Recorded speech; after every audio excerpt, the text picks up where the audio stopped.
खुशियों से भर दी जिंदगी हमारी, आपकी बलिहारी प्रभु, आपकी बलिहारी।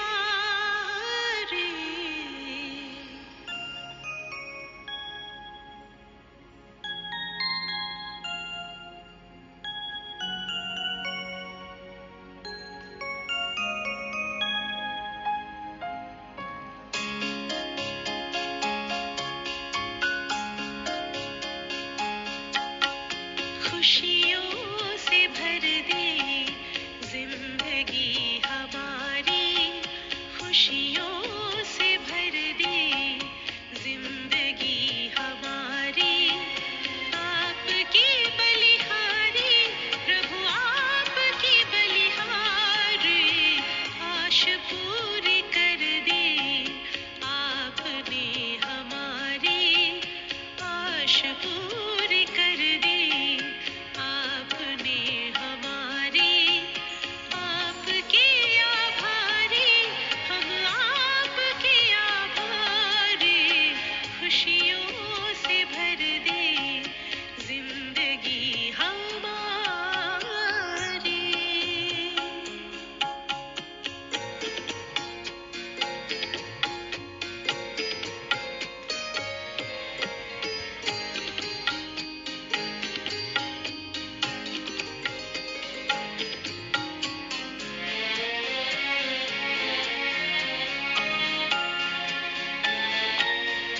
अपनी पहचान मिली, आत्मा का ज्ञान मिला, अपनी पहचान मिली, आत्मा का ज्ञान मिला।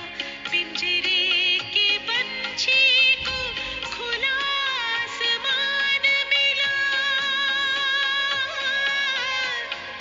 पिंजरे के पंछी को खुला आसमान मिला, खुला आसमान मिला। बेहद गगन में नजर अब हमारी, बेहद गगन में नजर अब हमारी, आपके आभारी हम, आपके आभारी। खुशियों से भर दी जिंदगी हमारी।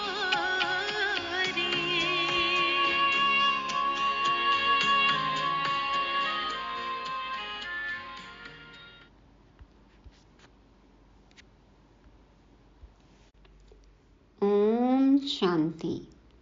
दुख हरता सुख करता बाप को याद करने वाली आधार मूर्त सर्वशक्तिमान बाप की साथी आत्माओं को अर्ली मॉर्निंग।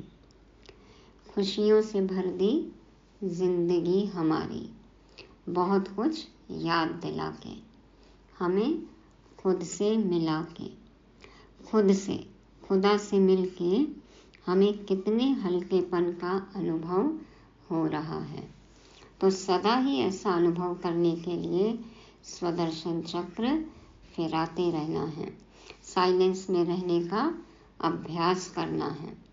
अभी तो विनाश के कितने ही दर्दनाक सीन होने बाकी हैं, तो इसके लिए सदा आत्मिक स्मृति के नशे में हमें चूर रहना है। ज्ञान, योग, धारणा, सेवा में बिजी रहकर इजी रहना है।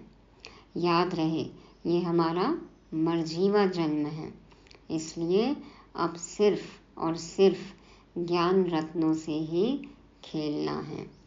आज तारीख है 24 अगस्त 2024। सुनते हैं शिव वाणी। मीठे बच्चे, बाप ने तुम्हें संगम पर जो स्मृतियां दिलाई हैं उसका सिमरण करो तो सदा हर्षित रहेंगे।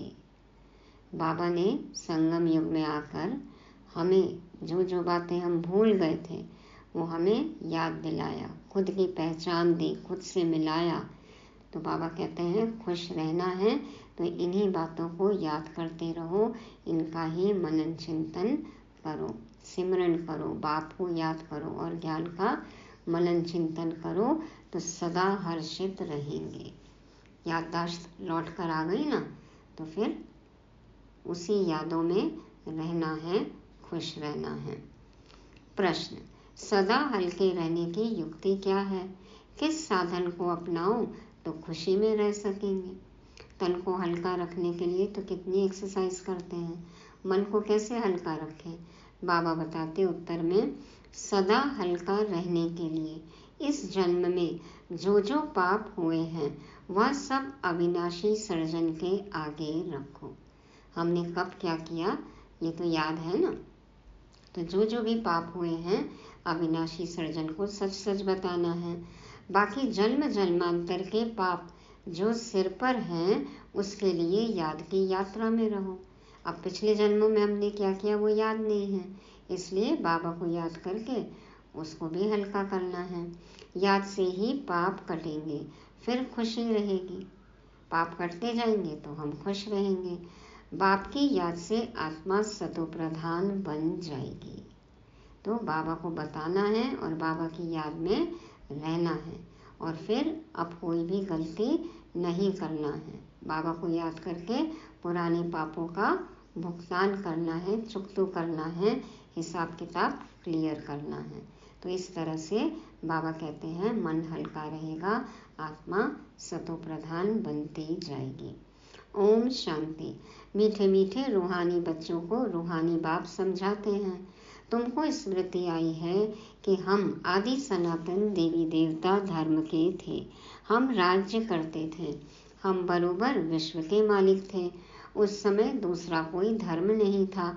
हमने ही सतयुग से लेकर जन्म लेते 84 का चक्र पूरा किया। तो वो देवी देवता हम ही थे, हम ही हैं, और 84 का चक्र हमने पूरा किया। सारे झाड़ की स्मृति आई है। हम देवता थे, फिर रावण राज्य में आ गए तो देवी देवता कहलाने के लायक न रहे, इसलिए धर्म ही दूसरा समझ लिया, और किसका भी धर्म बदलता नहीं है। जैसे क्राइस्ट का क्रिश्चियन धर्म, बुद्ध का बौद्ध धर्म ही चला आता है। सबकी बुद्धि में है बुद्ध ने फलाने टाइम धर्म स्थापन किया। हिंदुओं को अपने धर्म का पता ही नहीं है कि हमारा हिंदू धर्म कब से शुरू हुआ, किसने बनाया, कौन है स्थापक, कब बना, ये सब कुछ भी नहीं पता है। बाकी धर्म वाले देखो अपना ड्यूरेशन बताते हैं कि कब आए, किसने स्थापन किया, धर्म स्थापकों का पता है। तो हिंदुओं को कुछ भी नहीं पता, लाखों वर्ष कह देते। सारी सृष्टि चक्र का नॉलेज तुम बच्चों को ही है।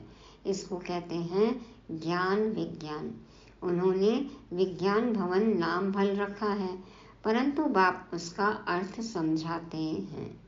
हाँ, भोपाल में भी है, दिल्ली में भी है, मुंबई में भी है, लेकिन विज्ञान भवन खाली ऐसे ही नाम रख दिया है, और बाबा तो अर्थ समझाते हैं। ज्ञान और योग, रचता और रचना के आदि मध्य अंत का ज्ञान अभी तुम समझते हो कि हम भी नहीं जानते थे, नास्तिक थे। अब तो पता है ना ज्ञान क्या है, विज्ञान क्या है, योग क्या है, सृष्टि का आदि मध्य अंत क्या है। बाबा कहते पहले नहीं पता था तो नास्तिक थे। सतयुग में तो यह ज्ञान हो नहीं सकता। अभी तुमको टीचर ने पढ़ाया है, पढ़कर तुमको राज्य भाग्य मिलता है, क्योंकि तुमको रहने के लिए नई सृष्टि चाहिए। इस पुरानी सृष्टि में तो पवित्र देवी देवताएं पैर रख न सके। पवित्र देवी देवता तो सतो प्रधान दुनिया में ही पैर रखेंगे। बाप आकर तुम्हारे लिए पुरानी दुनिया का विनाश कर नई दुनिया स्थापन करते हैं। हमारे लिए विनाश जरूर होना है। कल्प कल्पांतर हम यह पाठ बजाते हैं। बाबा पूछते हैं आगे कब मिले हो, पहले कभी मिले हो? तो कहते हैं बाबा हर कल्प मिलते हैं आपसे राज्य भाग्य लेने। कल्प पहले भी बेहद सुख का राज्य भाग्य मिला था। यह सब बातें जो स्मृति में आई हैं अब उनका सिमरन होना चाहिए, जिसको बाबा स्वदर्शन चक्र कहते हैं। स्वदर्शन चक्र, आत्मा अपना दर्शन करे कि पूरे चक्र में हम कब क्या थे। हम पहले सतो प्रधान थे। यह भी तुम्हें स्मृति आई कि हर एक आत्मा को अपना अपना पार्ट मिला हुआ है। हम आत्मा छोटी अविनाशी हैं, उनमें पार्ट भी अविनाशी है जो चलता ही रहेगा। रिकॉर्डिंग हो गई ना, ऐसी सीडी है कि ये बार बार चलती रहेगी। अविनाशी पार्ट है।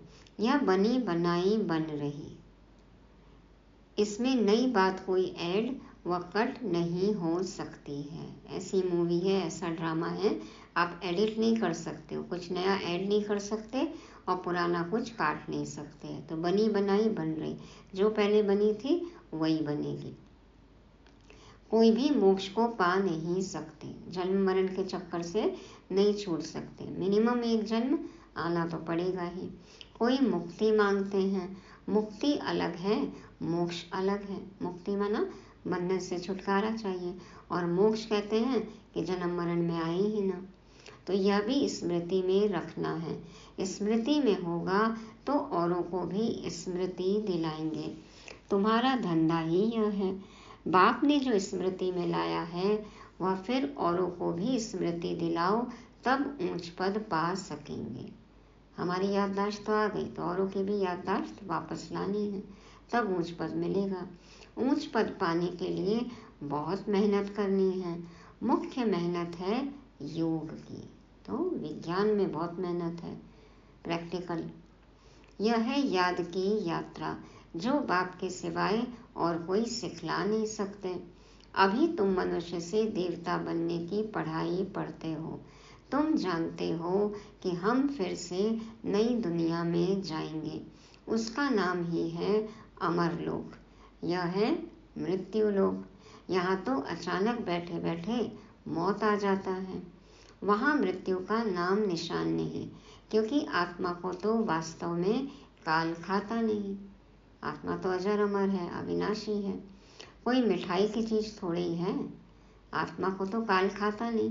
कोई मिठाई की चीज थोड़ी है कि काल खा लेगा। ड्रामा अनुसार जब समय होता है तो आत्मा चली जाती है। जिस समय जिसको जाना होता है वह चला जाता है। हर कोई आता है, चला जाता है। जब समय हुआ चोला बदल लेते हैं। काल कोई पकड़ता नहीं है। आत्मा एक शरीर छोड़ दूसरा लेती है।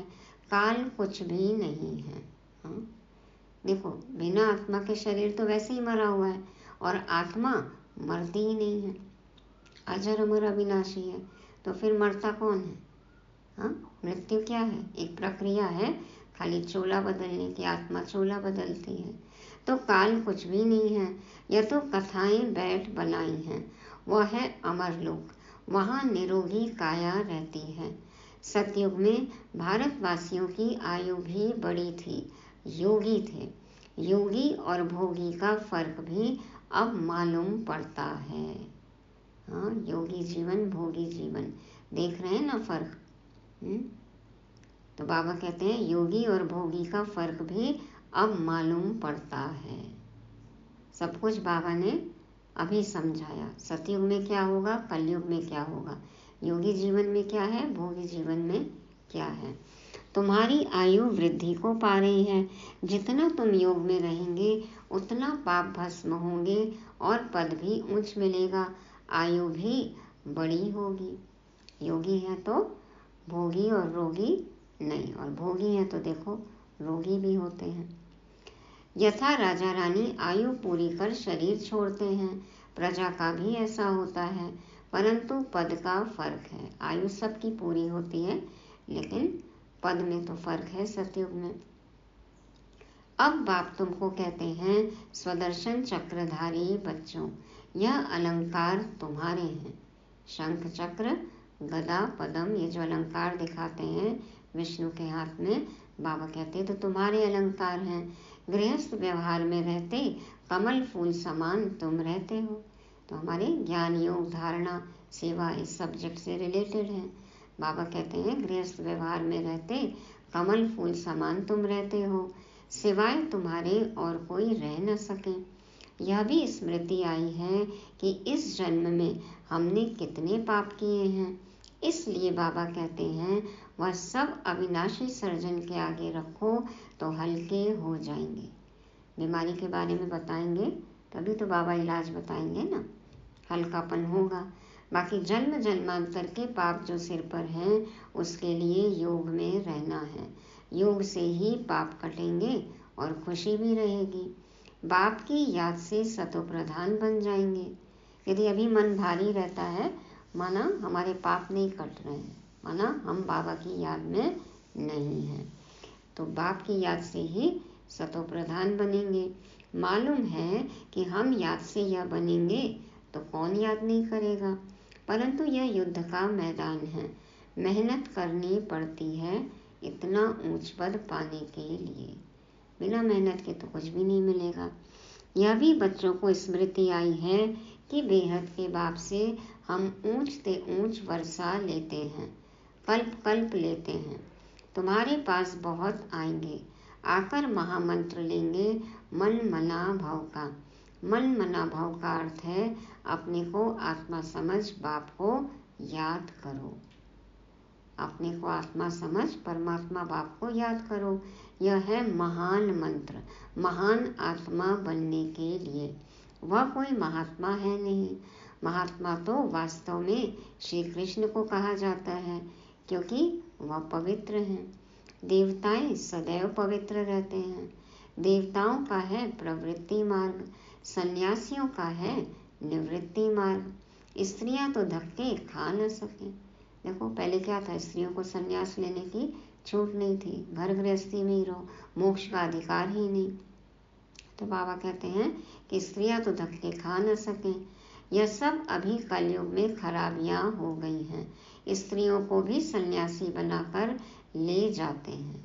फिर स्त्रियों ने भी आवाज़ उठाई, फिर उनको भी सन्यास करने की छुट्टी मिली। तो बाबा कहते हैं फिर भी उनकी पवित्रता पर भारत थमा रहता है। भिखारी नहीं बने एकदम से तो भारत नहीं गिरा ना, थोड़ी पवित्रता तो फिर टिका रहा। भक्ति मार्ग चला ना 2500 साल, नहीं तो भारत तो बहुत पहले ही गिर जाता। तो बाबा कहते हैं उन्हों की पवित्रता पर भारत थमा रहता है। जैसे पुराने मकान को पोची आदि लगाई जाती है तो जैसे नया बन जाता है। कुछ कुछ रिपेयर करके कुछ कुछ लगा के उसको देखो टिका के रखते हैं कि ध्वस्त न हो जाए, धराशायी न हो जाए, रेनोवेट करते रहते हैं। तो यह सन्यासी भी पोची दे कुछ बचाव करते हैं। थोड़ा बहुत वो कहते हैं ना, पैच लगा दिया, चिकत्ता लगा दिया तो टिका रहा। अपना अपना थोड़ा सहयोग दिया पवित्रता का तो थमा रहा, एकदम से गिरे नहीं। परंतु बाप कहते हैं वह धर्म ही अलग है, पवित्र बनते हैं। भारत खंड में ही इतने देवी देवताओं के मंदिर भक्ति आदि है। भारत में देखो गली कूचे में मंदिर है, कितने धर्म है, मठ पंथ है, समाज है, कितने हैं। यह भी खेल है जिसका वृत्तांत तुम बताते हो। ज्ञान भक्ति सुख दुख हार जीत ये सब खेल है ना। तो बाबा कहते हैं इसका वृत्तांत, इसका विस्तार तुम बताते हो। भक्ति मार्ग के लिए यह सब भी चाहिए ना, किससे कहानी चाहिए जब तब तो 2500 साल चला ना, यही मनोरंजन। तो बाबा कहते हैं भक्ति मार्ग के लिए यह सब भी चाहिए ना। एक शिव के ही कितने नाम रख दिए हैं, सहस्त्रों नाम हैं। नाम पर मंदिर बनता गया, कर्तव्यवाचक नाम रख दिए, बनता गया मंदिर। ढेर के ढेर मंदिर हैं, कितना खर्चा होता है, मिलता फिर भी आधा कल्प का सुख है। बस बहुत पैसे लगाते हैं, मूर्तियाँ टूट फूट जाती हैं। वहाँ तो मंदिर आदि की दरकार नहीं है। हाँ, खुद ही देवी देवता है, घर घर मंदिर है, घर एक मंदिर है। अभी भी यह स्मृति आई है, बाबा कहते हैं यह भी अभी स्मृति आई है कि आधा कल्प भक्ति चलती है, आधा कल्प फिर भक्ति का नाम नहीं। बाप कितनी स्मृति दिलाते हैं वैरायटी झाड़ की। सिर्फ कलयुग की आयु ही 40,000 वर्ष हो, फिर तो क्रिश्चियन आदि की आयु भी बहुत बढ़ जाए। हाँ, वो सब धर्म भी और कितने पुराने हो जाएं।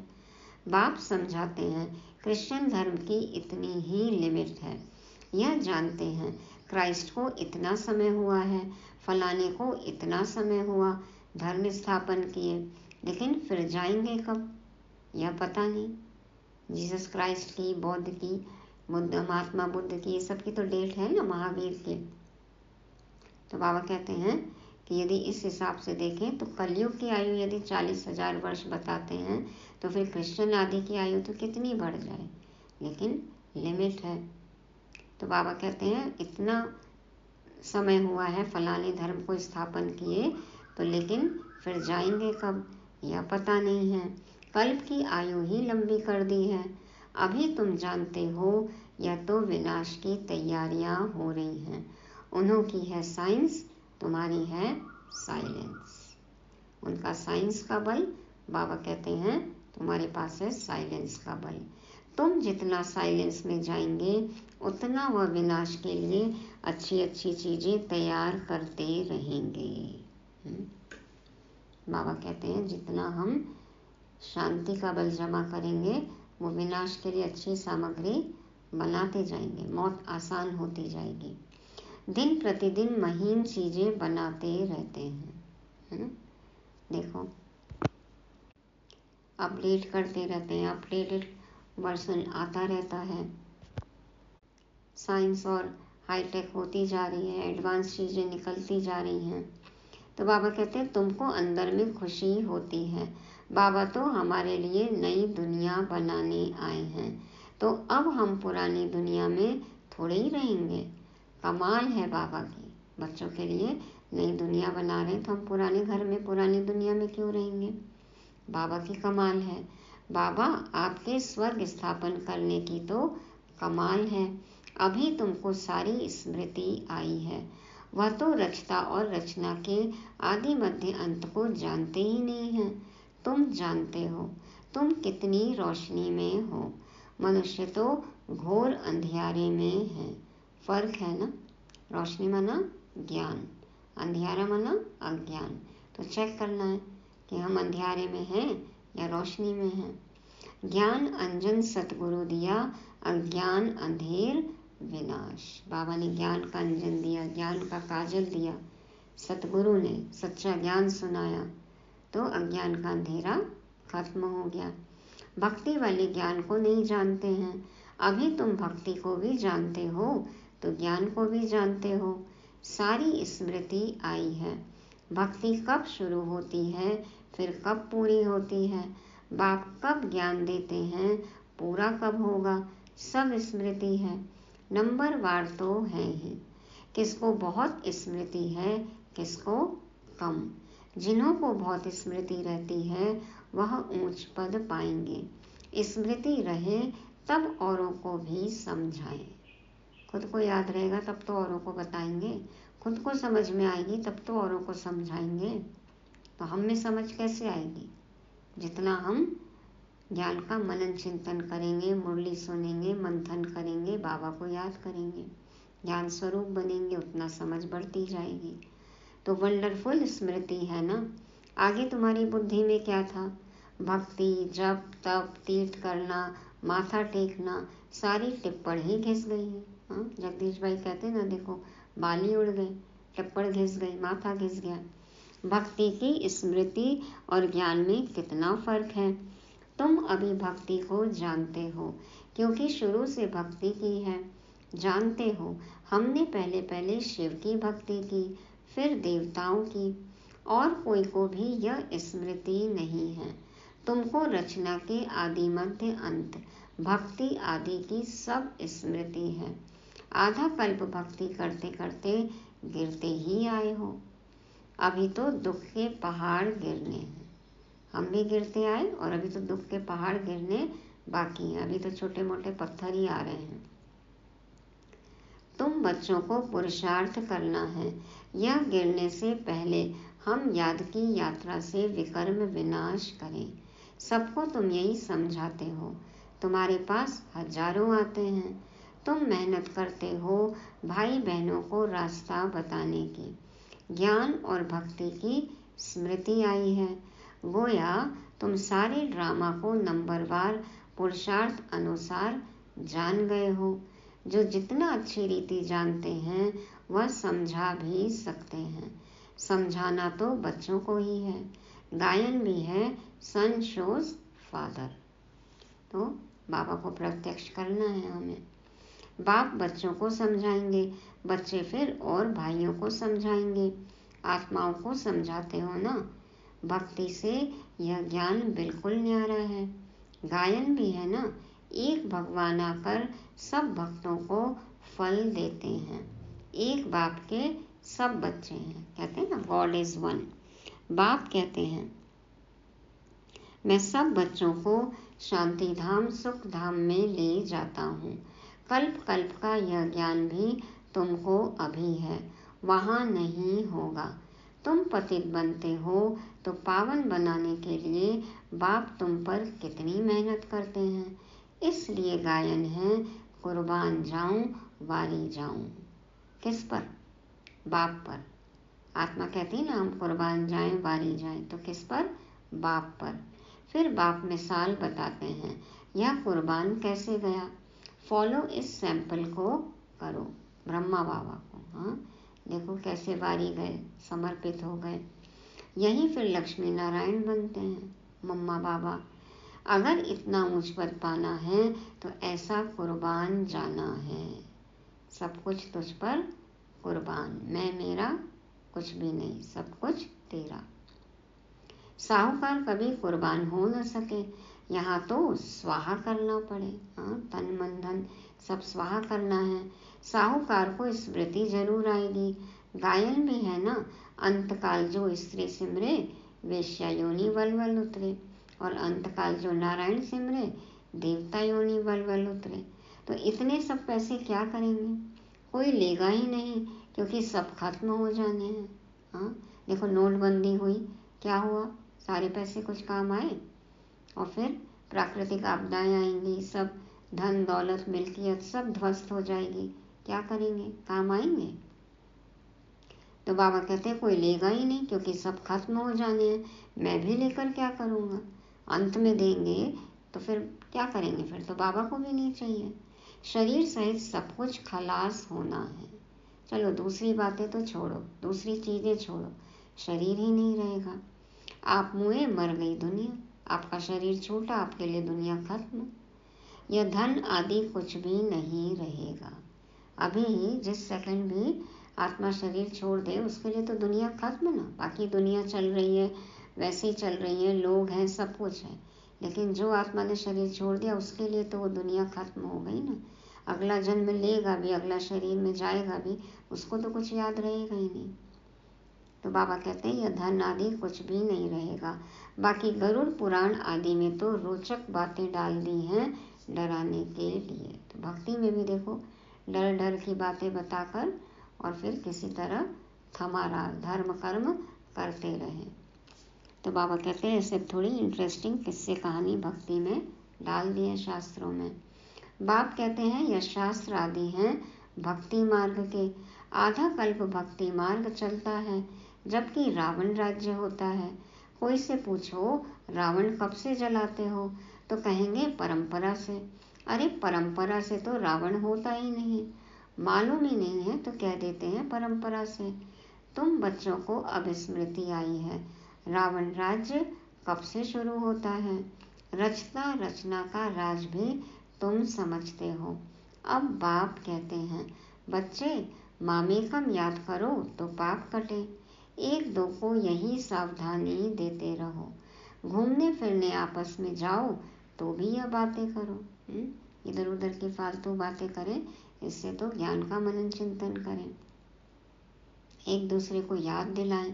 तो बाबा कहते हैं सारा झुंड तुम्हारा इस याद की अवस्था में चक्र लगाए तो तुम्हारे शांति का प्रभाव बहुत पड़ेगा। पूरे ग्रुप में सब साइलेंस में रह के चक्कर लगाएं, घूमें, तो बाबा कहते हैं कि कितना प्रभाव पड़ेगा शांति का। वैसे ही वाइब्रेशन फैलेगा ना, वायुमंडल बनेगा। पादरी लोग भी बहुत साइलेंस में जाते हैं क्राइस्ट की याद में, कोई तरफ देखते भी नहीं है। हाँ, मगन अवस्था में जाते हैं। तुम तो यहाँ बहुत याद में रह सकते हो, कोई गोरख धंधा नहीं है, बहुत अच्छा वायुमंडल है। बाहर में तो बहुत छीछी वायुमंडल रहता है, इसलिए सन्यासियों के आश्रम भी बहुत दूर दूर होते हैं। अब तो देखो, दूर दूर होने के भी मन लगा नहीं जंगलों में, तो सब शहरों में घुस आए हैं। तो बाबा कहते हैं तुम्हारा तो है ही बेहद का सन्यास। दुनिया में रहते हुए बुद्धि से पूरी दुनिया का सन्यास करना है। तो पुरानी दुनिया अब गई की गई, यह कब्रिस्तान है, फिर परिस्तान होना है। वहाँ हीरे जवाहरों के महल बनेंगे। यह लक्ष्मी नारायण परिस्तान के मालिक थे ना, अब नहीं है। बाप कहते हैं मैं कल्प के संगम युगे आता हूँ। यह सारा चक्र रिपीट होता ही रहता है। इस समय तुमको सब स्मृति आई है। कैसे आई है? जबकि बाप ने स्मृति दिलाई है। हम तो भूले हुए थे, बाबा ने आके याद दिलाया। आगे कुछ भी बुद्धि में नहीं था। इस स्मृति के नशे में जब रहेंगे तो किसको उस खुशी से समझा भी सकेंगे। खुद ज्ञान के, योग के, बाबा के वर्षे के नशे में रहेंगे तब खुश रहेंगे और फिर खुशी से समझा भी सकेंगे। स्मृति में रहते तुम्हें घर बार संभालना है। हाँ, रूहानी नशे में रहते हुए क्या करना है? लौकिक जिम्मेवारी भी पूरी करनी है। तो बाबा कहते ही नहीं कि नशे में चूर हो जाओ, बैलेंस समझाया है बाबा ने। तो स्मृति में रहते तुम्हें घर बार संभालना है, यज्ञ भी संभालना है और घर बार भी संभालना है। अच्छा, सदा स्मृति के नशे में रहने वाले मीठे मीठे रूहानी बच्चों प्रति माता पिता बाप दादा का याद प्यार और गुड मॉर्निंग। रूहानी बाप की रूहानी बच्चों को नमस्ते। हम रूहानी बच्चों की रूहानी बाप दादा को याद प्यार, गुड मॉर्निंग और नमस्ते। शुक्रिया बाबा, शुक्रिया। धारणा के लिए मुख्य सार। पहला पॉइंट, ड्रामा के आदि मध्य अंत को अच्छी तरह समझ स्मृति में रख दूसरों को भी स्मृति दिलानी है। ज्ञान अंजन देकर अज्ञान अंधेरे को दूर करना है। दूसरा, ब्रह्मा बाप समान कुर्बान जाने में पूरा फॉलो करना है। शरीर सहित सब खलास हो जाना है, इसलिए इससे पहले ही जीते जी मरना है ताकि अंत समय में कुछ भी याद न आए। बाबा कहते हैं सब कुछ खलास हो, उससे पहले ही जीते जी मरना है ताकि अंत समय में कुछ भी याद न आए। कल भी था ना, अंतमति सोगति। वरदान, विशेषता के संस्कारों को नेचुरल नेचर बनाए, साधारणता को समाप्त करने वाले मर्जीवा भाव। विशेषता के संस्कारों को नेचुरल नेचर बनाए, साधारणता को समाप्त करने वाले मर्जीवा भाव। बाप दादा समझाते हैं जो नेचर होती है वह स्वतः अपना काम करती है। सोचना, बनाना या करना नहीं पड़ता है, लेकिन स्वतः हो जाता है। स्वभाव है ना, ऑटोमेटिक हो गया, ऑटो मोड पे। सोचना नहीं है, बनाना नहीं है, तो वो नेचुरल नेचर बन जाती है। बाबा कहते हैं वो स्वतः अपना काम करती है। ऐसे मर्जीवा जन्मधारी ब्राह्मणों की नेचर ही है विशेष आत्मा के विशेषता की। तो जो मर्जीवा जन्मधारी ब्राह्मणों की नेचर, वो क्या कहा बाबा ने, क्या है? विशेष आत्मा के विशेषता की।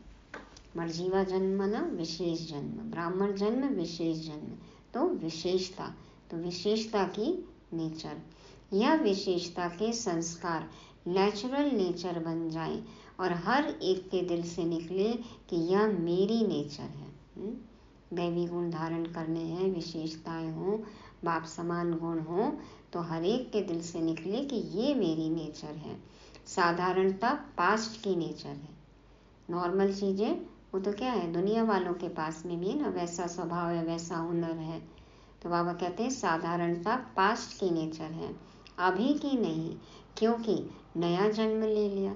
अब नया जन्म है तो नए संस्कार, पुराने जीवन के पुराने संस्कार। द्विज दूसरा जन्म, ब्राह्मण नया जन्म, तो नए संस्कार। तो बाबा कहते साधारणता पास्ट की नेचर है, अभी की नहीं, क्योंकि नया जन्म ले लिया। तो नए जन्म की नेचर विशेषता है, साधारणता नहीं, है ना। असाधारण हो, सब कुछ लौकिक नहीं, अलौकिक हो, रूहानी हो, देह अभिमान वाला नहीं, पुराना कुछ भी नहीं। मैं नया, मुझ में सब कुछ नया, मेरा स्वभाव संस्कार सब नया।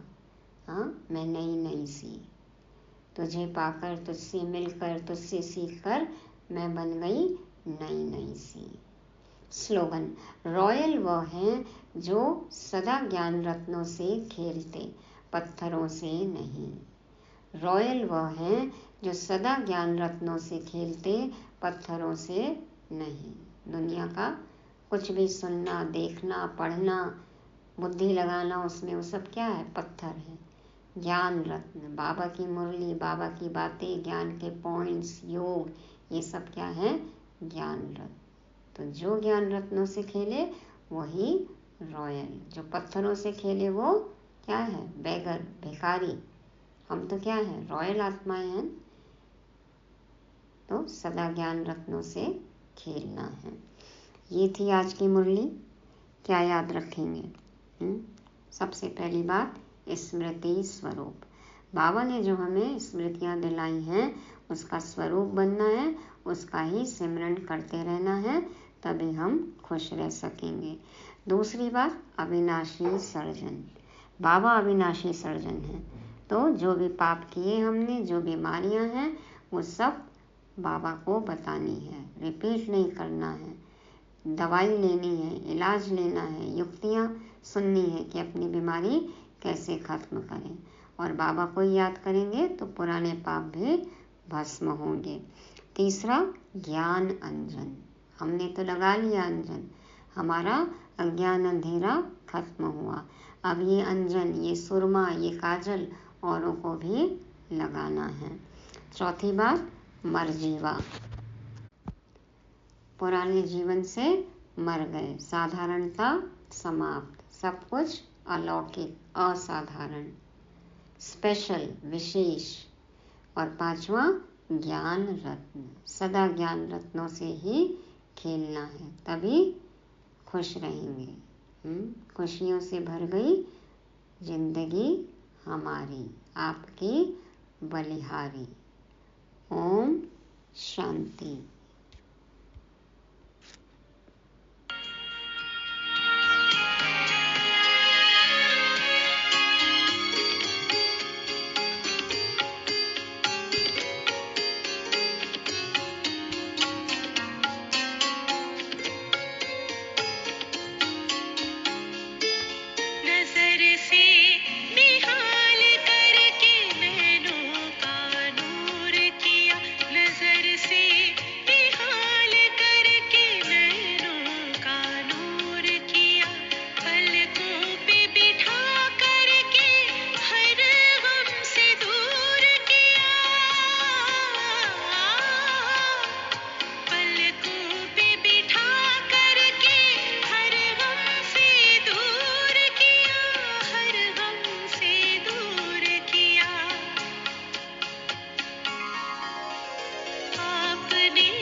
खुशी